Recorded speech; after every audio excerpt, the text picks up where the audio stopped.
Raya ni mungkin ada antara anda yang nak upgrade smartphone anda kan, tapi bajet anda yang sangat-sangat kurang. Jadi smartphone yang saya boleh suggest tu anda yang mana boleh katakan tak terlalu teruk sangat dan tak adalah terlalu bagus sangat. Untuk yang mereka yang nak main game kan, ringan-ringan tu, kadang-kadangnya main game, ataupun yang mungkin buat multitasking yang berat sikit macam Telegram group ke kan, WhatsApp group yang terlalu banyak ke. Yang ini smartphone dalam range ni memang berbaloi untuk anda. Jadi kali ini saya nak senaraikan ke anda 6 smartphone terbaik raya tahun 2026 untuk bawah harga RM600. Jadi fokus untuk listing kali ini ialah anda perlu tahu dua benda. Sama ada anda akan dapat storan yang besar iaitu 256GB ataupun anda akan dapat dengan bateri yang besar iaitu atas 5000 mAh, mungkin 6000, mungkin 6500. Sebab dalam list ni kemungkinan ada salah satu je, kemungkinan storan yang besar ataupun kemungkinan dia punya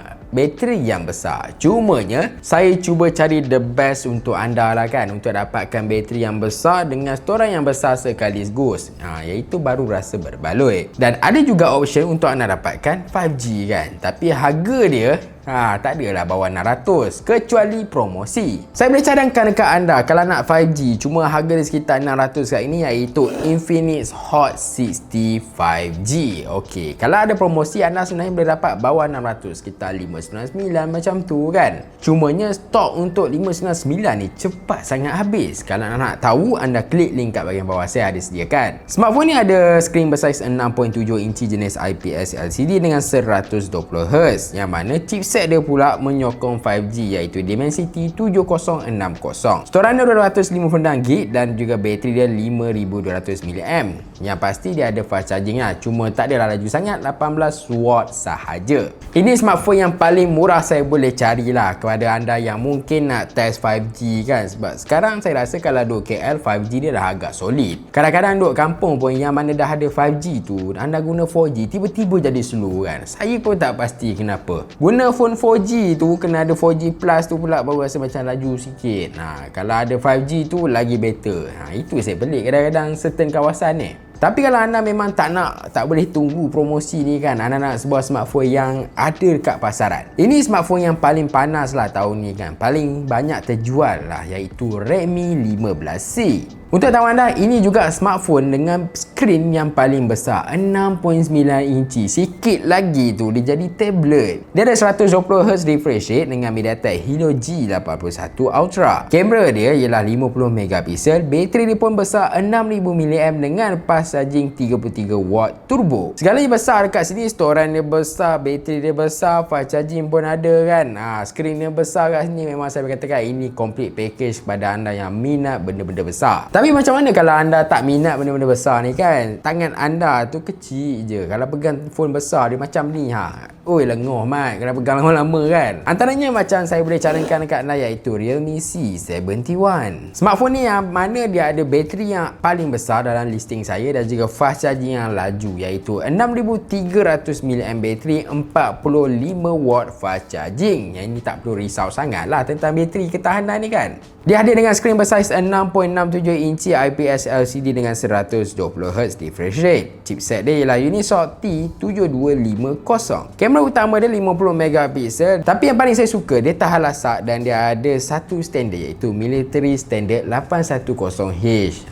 Kalau jatuh ke apa ke tak adalah risau sangat, dia senang pecah ataupun rosak. Tapi mungkin antara anda nak juga yang tahan lasak kan, cumanya tak naklah 6.67 sebab agak besar lagi kan. Nak yang kecil lagi ada tak? Sebenarnya ada je, iaitu Honor X6C, X6C yang mana skrin dia bersaiz 6.61 inci sahaja. Cumanya skrin dia jenis TFT lah dekat sini kan, tapi dia dimuatkan dengan 120Hz refresh rate. Chipset dia ialah Helio G81 Ultra kat sini. Yes, G81 Ultra antara yang reliable jugalah, cumanya harga dia ni agak sedikit mahal lah. Kamera dia 50MP dengan storan 256GB dan dia hadir dengan bateri 5300 mAh dan fast charging 35W.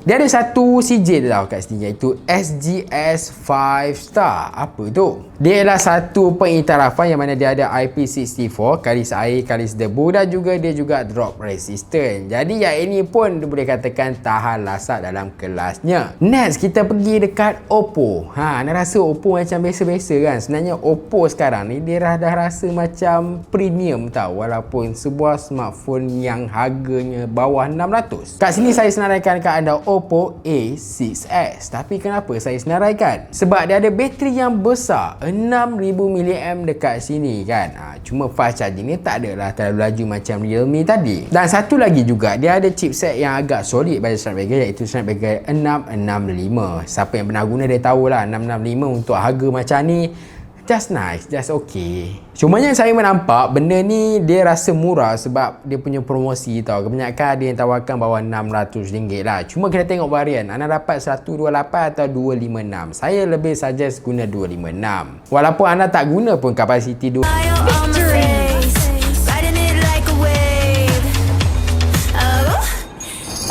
sikit lah phone anda tu. Jadi pastikan ambil kapasiti yang lebih besar, itu lebih bagus. Dia ada saiz skrin bersaiz 6.75 inci dengan 120Hz refresh rate. Tapi kalau tengok semua tu macam mahal kan, semua tu macam harga 500 lebih kan. Ada tak yang murah? Mungkin dekat-dekat 300 ke kan, 449 ke, ada tak? Jawapan saya ada, iaitu Tecno Spark 40C.